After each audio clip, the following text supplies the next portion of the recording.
For nearly a century, cosmology has described a universe born in fire, expanding through space and time, dominated by unseen components.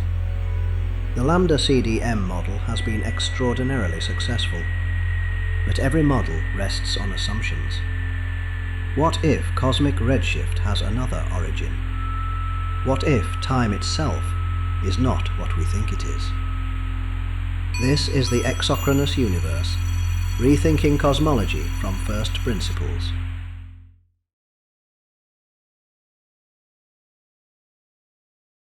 When we look out into the universe, in every direction, we see almost exactly the same thing.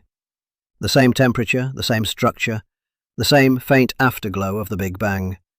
A universe that is astonishingly uniform. Almost too uniform. These regions of space are separated by vast distances, billions of light years apart, and yet they appear to have the same temperature, to extraordinary precision. But there's a problem. According to the standard model of cosmology, there simply hasn't been enough time for these regions to exchange information. No signal, no light, no interaction could have passed between them. So how did they agree? In the lambda CDM model, the universe begins in a hot, dense state and expands over time. Light travels at a finite speed, and the universe has a finite age, which means there is a limit, a horizon, to how far information can travel. Beyond that horizon, regions of space are effectively disconnected. They evolve independently. This leads to what's known as the horizon problem. Regions on opposite sides of the observable universe should never have been in contact, and yet they look almost identical. Same temperature, same physical conditions. How did they reach equilibrium without ever interacting? There's a second puzzle. It concerns the shape of space itself. Observations show that the universe is remarkably flat. Not curved like a sphere, not warped like a saddle, but balanced almost perfectly in between. But in an expanding universe, any small deviation from flatness grows over time, which means that in the early universe, the curvature must have been tuned to an extraordinary degree. Almost exactly flat, from the very beginning. Taken together, these problems point to something deeper. The standard model works extremely well, but only if the universe began in a very special state, highly uniform, precisely balanced. A remarkably specific set of initial conditions.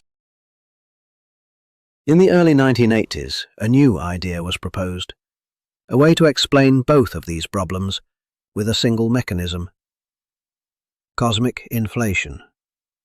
The idea is simple. Very early in its history, the universe underwent a brief period of extremely rapid expansion, expanding not just quickly, but exponentially. Before inflation, the entire observable universe was compressed into a tiny region, small enough for everything to be in thermal equilibrium, in contact, in agreement. Inflation then stretches this region far beyond its original size, separating regions that were once connected. They look the same because they once were the same. Inflation also explains why space appears flat. As space expands, any curvature is stretched out, just as the surface of a balloon appears flatter the larger it becomes. No matter how curved the universe began, inflation drives it toward flatness. Inflation is elegant. It solves multiple problems at once, but it comes at a cost. It requires a new field, often called the inflaton, a particular form of energy with unusual properties, and a carefully tuned mechanism to start and stop the expansion at just the right moment. Which raises an interesting question. Was inflation a natural prediction of fundamental physics? Or was it introduced to resolve existing problems? Was it discovered or designed? Today there are many versions of inflation, different models, different assumptions, different parameters. Inflation does make predictions. In particular, it predicts a specific pattern of tiny fluctuations in the early universe.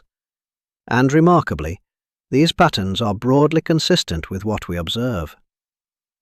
But key predictions, such as primordial gravitational waves, remain unconfirmed.